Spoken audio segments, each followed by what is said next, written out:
congofrance.com. Biso na bango, bango na biso na bango. Ekara molai. Congofrance.com. Site ya solo masolo ya danger. Masolo ya kitoko. Ok, merci très cher tout le spectateur. Quand on a eu ça, Abino de risque une grosse moulée, la sinaï na kangi ba fit avant ba les kefo ba singa ngandi la keba.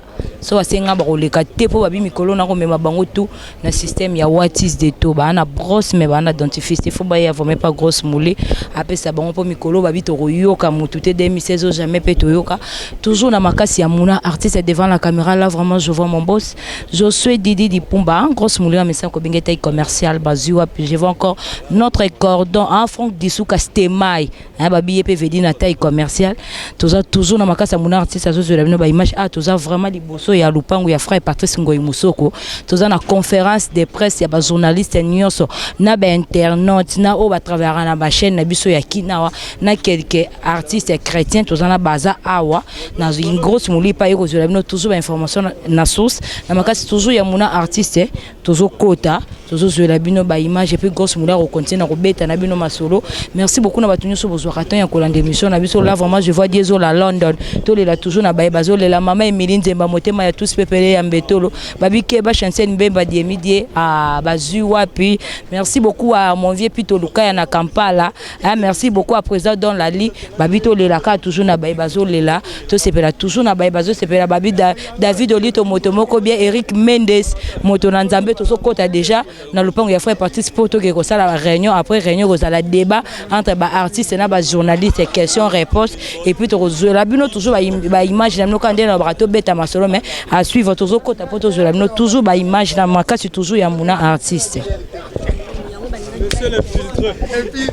Ok toujours continue au côté j'espère qu'il y a bon une grosse mouli azo fongo la porte azo kota ka ndena lo barato beta masolo a tolela toujours na baye bazolela muna artiste so kota je la bango déjà ba image bana poto grosse mulika nda lo bara anzamba ba mama malolo lori c'est la congolia ankeba mame milinze mamotema tous pepele ya mbeto le 13e ma porte chancel mbemba de midi a bazuwa pito lela toujours na baye bazolela to sepela pe na baye bazo sepela babi keba chancel mbemba de midi là vraiment je vois mon boss Pito Lukaya babina Kampala wana a umela.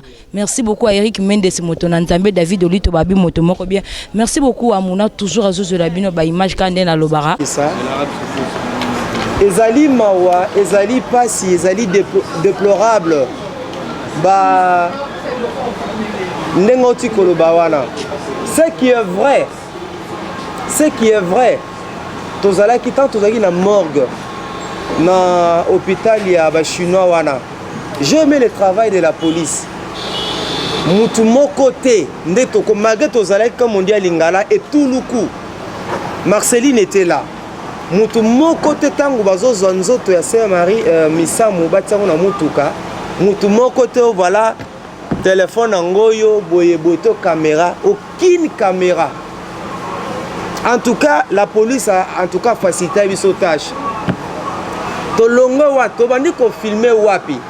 Quand on a bassé puisque mutuka qui vraiment boyer hein oyo qui vraiment donc serré boyer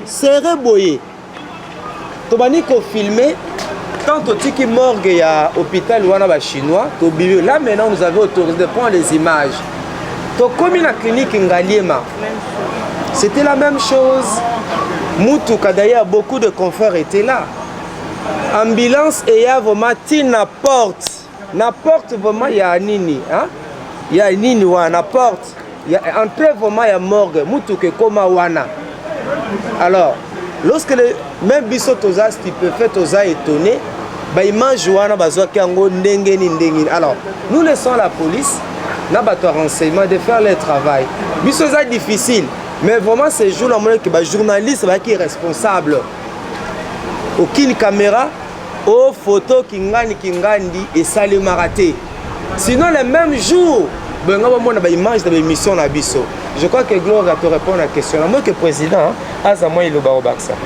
non, vous savez, même partout dans le monde, ceux qui m'ont eu à Koufi. Bato balaki sabiso maramba télévision pour TV bandi pas bamindele. Na monate attends quand on parlait à mort il y a un artiste à Ochoku Fakala milité.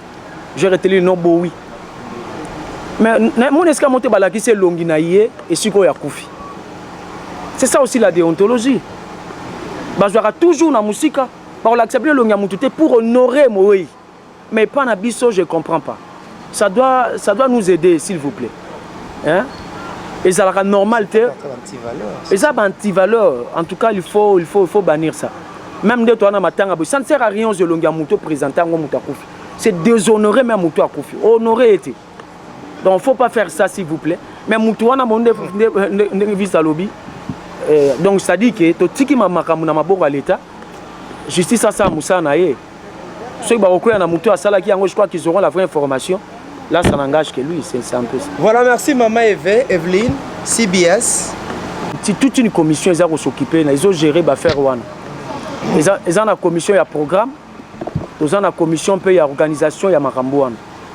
Donc, vous en avez une Kimia. Et Marambouane, c'est un traité au niveau de la commission. Il y a une relation Marie Missamou, s'il vous plaît. Et vous allez même aberrant au pays, ça va l'artiste. Et surtout sur Bazar qui est en bon terme. Donc là, et vos apaisements, au moment opportun, vous allez informer par rapport à tout ça. Par rapport, il y a théâtre, mais le frère Caleb Oyaza, Marie Missamou, qui est actrice, je crois que pas actrice, c'est pas mais de temps en temps, on doit jouer pour nous. Moni, d'une manière ou d'une autre, Marie Missamou a coupé le artiste et musicien. Ne cherchons pas de polémiques là-dedans. C'est le papa Wemba Sala film La vie est belle. Tout le que papa Wemba a longué musicien comme artiste, a comme acteur, non. Mais au moins, le frère Caleb, Azanakat, d'ailleurs, c'est lui qui s'occupe de la commission programme. Donc, Azanakat, il y a commission Oyo. Donc, il n'y a rien à dire. Azanakat, il y a commission. Donc, tous autres travaillent la main dans la main pour tenir le bus. Je crois que pour Dieu, mais tous en abandonnent, il y aura des moments, je crois, dans le programme, mais vous avez prévu le qu'il y aura des acteurs ou bien des comédiens, ça la scène. Dans mon on a matanga débat, ça y a matin, ça les locaux, pour donc tout ça vous avez prévu dans le pour le moment opportun, vous serez fixé par rapport à tout ça. Merci beaucoup. Ok, maman Mamissa, musique dite populaire, donnez-nous ces idées. Hein, comme ça, nous verrons avec les comités qui s'occupent du programme, comment insérer nos amis. Donc en tout cas, tout le monde, notre porte est grandement ouverte à tout le monde. Il n'y a pas de division ni séparation. Donc nous avons besoin des idées. Il va falloir que vous soyez pragmatique. Qu'est-ce que vous nous proposez par rapport à nos bien-aimés? Voilà. Oui frère. On est artiste et moi, on est artiste. Ayemba Banzembo Akenda Tilelope Toyemba Banzembo na kati église Mokolo Akufa. Il n'y avait aucune chanson Bayemba. Nazaro se rappelé Mokolo Ale Moloto Akufa Bayembe la Nzembo. Na roza na souvenir que Bayemba Nzembo moko pona Ale Moloto. Le cas Bayemba quand il était grand, il n'était pas grand. Non. Koyemba Nzembo to Koyemba Nzembo te, ce n'est pas vraiment ça. Mutako Yemba Nzembo, ingol batela so mutaye Nzembo ndaleli. Mais au moins, je vous informe qu'il y a au moins 3 cantiques. Le frère, notre bien-aimé Christian Litassi. Dans le studio, il y a Michel Bazogendo Yemba déjà. Soit qu'il y a Minito déjà, comme déjà à niveau mastering. Il y a même le frère Juste Chitouka aussi. Il y a aussi une chanson qui s'est préparée. Et puis ingénieur Alain Mingolo, il y a encore une autre chanson où ils s'est préparée. Nzembo Zouaka, moi, tant l'État Robin Abamisien, ils sont départagés entre les programmes et le programme personnel. Autant marqué parce que Corpe, jusqu'à là, on a un programme officiel. Je crois que la dernière semaine, quand nous serons fixés, on a déjà un clip et ça, on a la télévision. Ça c'est fait. Au moment opportun, merci beaucoup. Non. Ah, oui, Kabibé Lobby. Est-ce qu'il faut les aider? S'il vous plaît. Banzem Bonana Lobby, ce n'est pas l'association de musiciens chrétiens du Congo des Osala. Ce sont l'auteur, compositeur Christian Litassa, Salinze Mbonaye, pour nous rendre hommage à Marie Missamou. À Bengi Bato Yalingi, ce n'est pas nous de lui imposer Benga tel. Donc ce n'est pas l'association qui l'a fait. De leur propre gré, ils peuvent aussi s'organiser. Malam. Tolobi Boy. J'espère tant au Kei Nafikine, qu'au na ba famille à sœur Marie Missamou, bande romuso à presse basaki na biso. Au bozomo na vandi kuna na chemise à pembe. C'est le grand frère de la sœur Marie Missamou. Allez-y comprendre que nous sommes en train de travailler en collaboration avec la famille. Famille à sœur Marie Missamou, ba reconnaître musala oyo AMC azosala batiteli AMC ça le devant de la scène mais na contrôle na bango pe parce que d'une manière ou d'une autre biso tozosala ngo lokola ndeko na biso po tolingi to kunde na ba honneur nyonso pour ceux qui peut to sali yango te kaka bino bokozongela na mona ki tape koma ka ya Charles Mumbaya bandeko na nga ba chroniqueur ba yebi nde to koma ko finga mabotika ndeko na bino tombi na ekaka ndengo na bosala ke loko te jusqu'à ce que ba chroniqueur chrétien to sangana to kena ko sala tomba Charles Mumbaya berel nyonso to wana to tira ba leçon que ça soit même na matanga ya papa nous avons tiré des leçons et organisation. Cette fois-ci, je ne crois pas que ça sera la même chose. Il y a une place moko où sécurité à Batekozala assurée. Vous voyez? Par rapport à la cotisation, mon côté, je dis bien mon côté. Aucune corporation, aucune organisation. Et ça, na autorisation, il y a l'appel de fonds pour la sœur Marie Missam. Aucune organisation. Seulement l'association de musiciens chrétiens du Congo. Parce que la sœur Marie Missam n'est pas en danger, s'il vous plaît. Elle est déjà partie. La sœur Marie Missam n'est pas en danger, elle est déjà partie. Donc, c'est l'association de musiciens chrétiens du Congo, ensemble avec sa famille. Par rapport, il y a la collecte à fonds, il y a toute une organisation par rapport à ça. Il y a la commission, il y a Finance et Zali, ça peut s'organiser. Déjà parti à samedi, je crois que la réunion à samedi à Bethel, vous serez informés. Compte bancaire pour un bateau, peut-être comment on peut atteindre aussi tout le monde à ngote. Na banque, mais on a besoin de la sœur Marie. Cette commission t'attend d'étudier tous ces paramètres pour comment pour que Montonio a besoin de contribuer à ça. Au moment opportun, on va informer. C'est vous d'ailleurs pour relayer l'information. Il y a un numéro, il y a un compte bancaire. Mais pour l'instant, toujours à CT. Mon côté. Il y a au nom de la sœur Marie, au nom de la famille de la sœur Marie Missam. Rien que l'association de musiciens chrétiens du Congo. Merci beaucoup. C'est que la question est posée. Le cas va prendre sango. Bison de tozo lengatam soto créer un problème. Mais problème est alité. Et ça peut rôle la presse. Et ça peut travailler na biso to sengi to ça la émission na biso et ça na bato net. Mais hélas, qu'est-ce que nous n'écrivons pas? C'est ça aussi le problème. Biso to zaya mingi kat na biso peut to pelisi moto wana. Na biloba loba, na bikoma koma na biso. Ndeko Marie Missam Wasaki a précédé biso. Bon gagner ni ceux qui l'ont pas ngana na matanga na bo max yoyo, vous allez gagner quoi? Ngala gani c'est que ndeko na biso na Marie Missam ba ina problème te nga ça qui na ndeko émission. Mais non, elle a été claire. Bato musu baza basala malamu alingi na bato yebate hein. C'est vrai le col à bateau. Namukili. Tant mususu. Le long on a papa Didier. Ah papa Didier, c'est pas la lunette na été dans le bémo eloko. Ça peut arriver ba problème rose là. Problème c'est là qui no mukolonzamba benga biso. Mais maman Laure nandeko Marie Missamo. Ata lelo soki manzamba roba Marie Missamo la muka. Amoni maman Laure akoyambaye.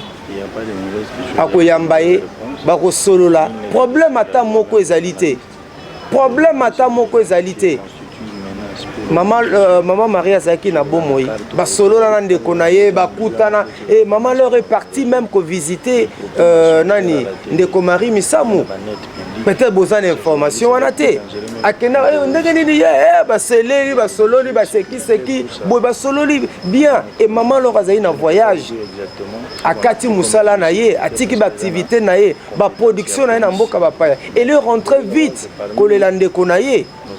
Et à ça même dans studio, chaque jour il est avec nous ici, dans une organisation. Ah, à ça même dans un comité. Pourquoi nous voulons créer des problèmes là où il n'y en a pas? Donc, bande qu'on a bisonde à Moussalande après, au stosé ko sala kotali sabato été bazale qui n'a problème mon côté. Je crois que président, Ok, merci beaucoup. Na makasi toujours ya muna artiste ndinga zolaki bino ba image.